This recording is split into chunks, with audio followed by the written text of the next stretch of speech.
Welcome to Textile Update, the podcast where we can share our passion for textiles, fibers, and yarns. This is Gwendolyn Hustvedt.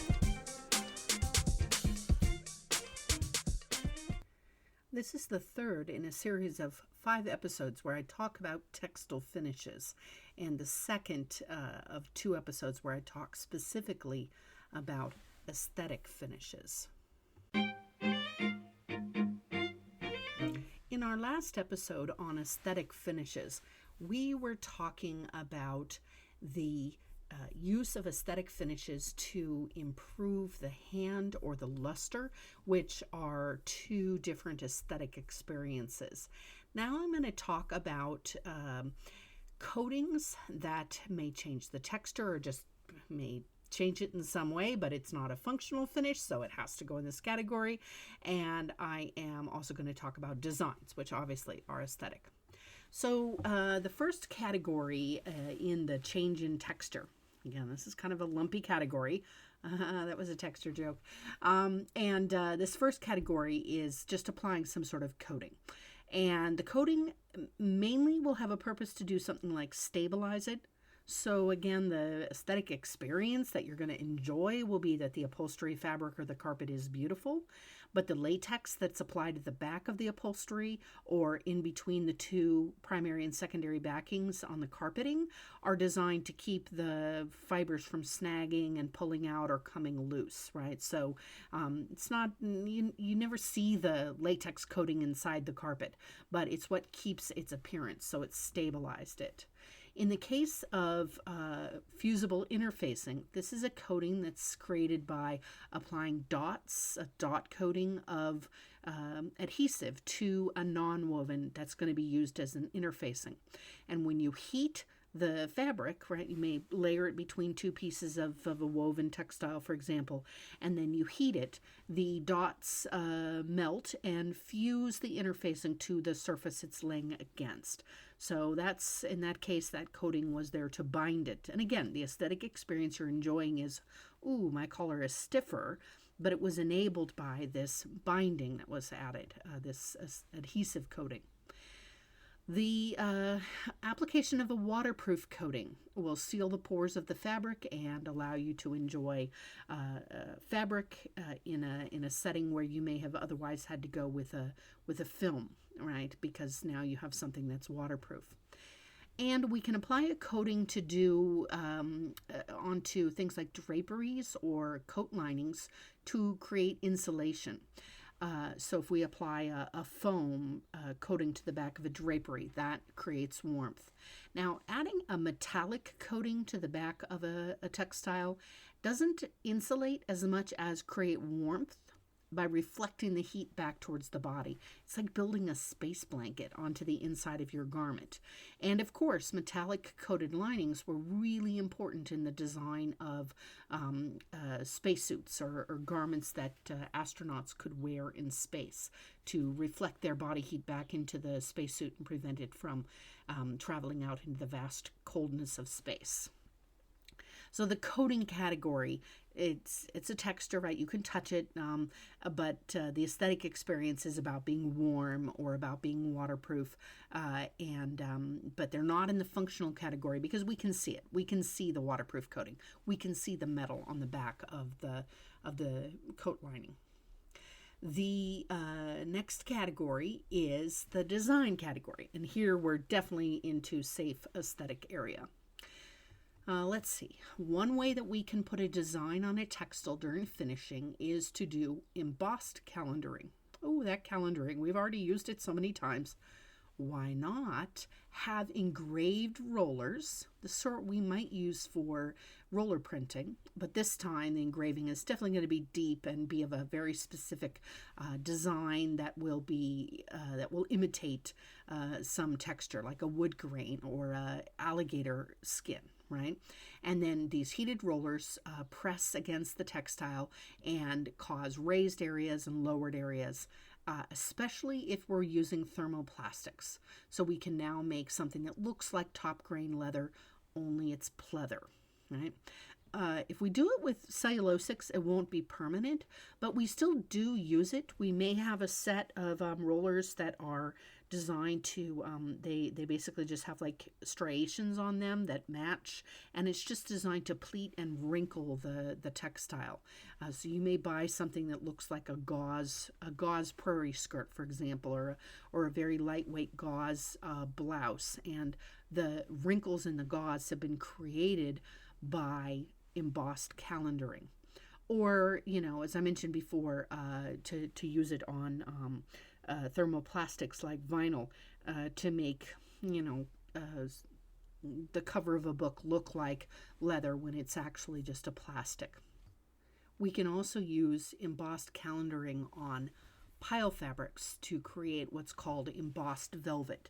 So the pile is crushed by the unengraved areas of the roller, and the engraved areas leave behind a design, leaves, flowers, whatever. The embossing can also specifically create pleats, right? So especially for heat set thermoplastics, right? The heat of the rollers will set the pleats, and we can create permanently pleated drapery, for example. That might be one good use for it. Another design finish that we can do, I've already mentioned in a previous episode, which is flocking. Flocking is where we adhere short fabrics to the surface of short fibers to the surface of the fabric. And we talked about this in imitations to piles, right? As the very low cost, inexpensive pile imitator.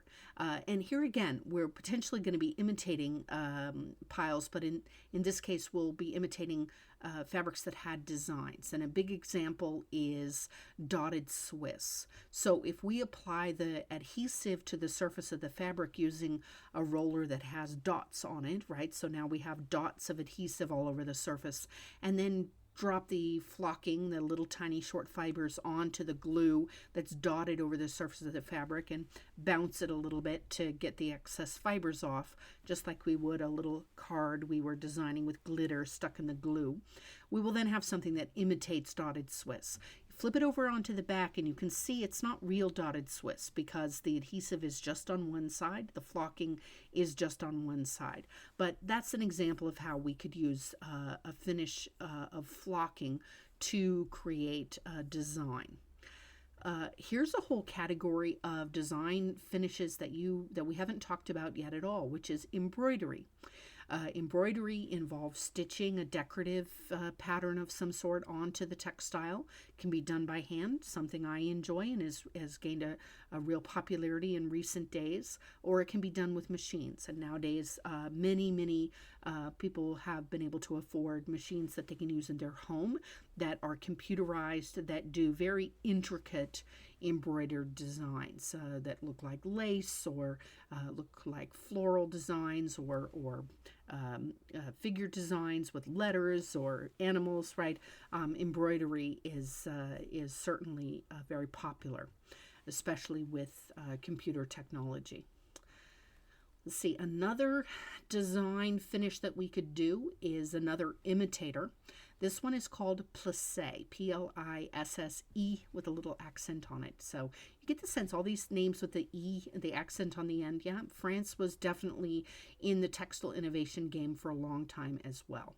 So plissé finish is where we print alkali stripes onto a fabric. So we have a roller with grooves in it for the stripes, and we print the alkali onto the fabric, and wherever the alkali is printed on, basically we're mercerizing just that spot. So it shrinks. And then the areas that didn't get the alkali, they don't shrink. Plissé is an imitator for a seersucker, right? So now we have shrunken stripes next to puckery stripes.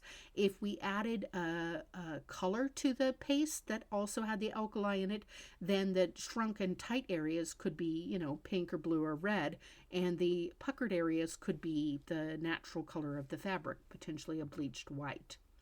The areas that are treated with this alkali striping will have greater dye affinity. So if we dye it in a single dye vat, then the stripes will end up being a bit darker than the unstriped, the puckered areas. And also the shrunk areas, the stripes will have a higher thread count because the yarns are now closer together.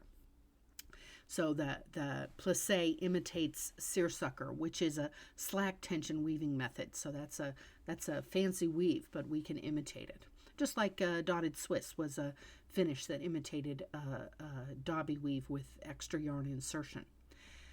We could use this whole printing on something that causes the fabric to pucker in the opposite direction with synthetics. So if we print acid onto the synthetics, then it will cause the areas that were printed with the acid to shrink and pucker. And then we can also use this idea that the chemicals can have an impact on the textile to choose a chemical that doesn't just cause it to shrink or pucker, but literally burns the fiber away. So acetone is a solvent that will dissolve acetate fibers. So if we have a textile that, for example, is a pile weave, where the pile is acetate fibers and the base is polyester, and we print a design on there with acetone, then everywhere that the design was printed, the pile will burn away and we'll be left with just the polyester ground. So this is called a burnout finish, and it requires two different fiber types to work. We might use acid like sulfuric acid, which will burn away cellulose, right? And so it creates these sheer areas where the chemical paste dissolved the fiber. And then the base of synthetics that are resistant to those chemicals, such as polyester, will remain behind. So that's kind of a cool idea. You can use it to create these burnout designs. They come and go in style, right? But every so often we pull them back in. They can be fun for things like draperies, because the drapery will be sheer wherever the pile or the other yarn has been burned away. It doesn't have to just be a pile, but piles are popular.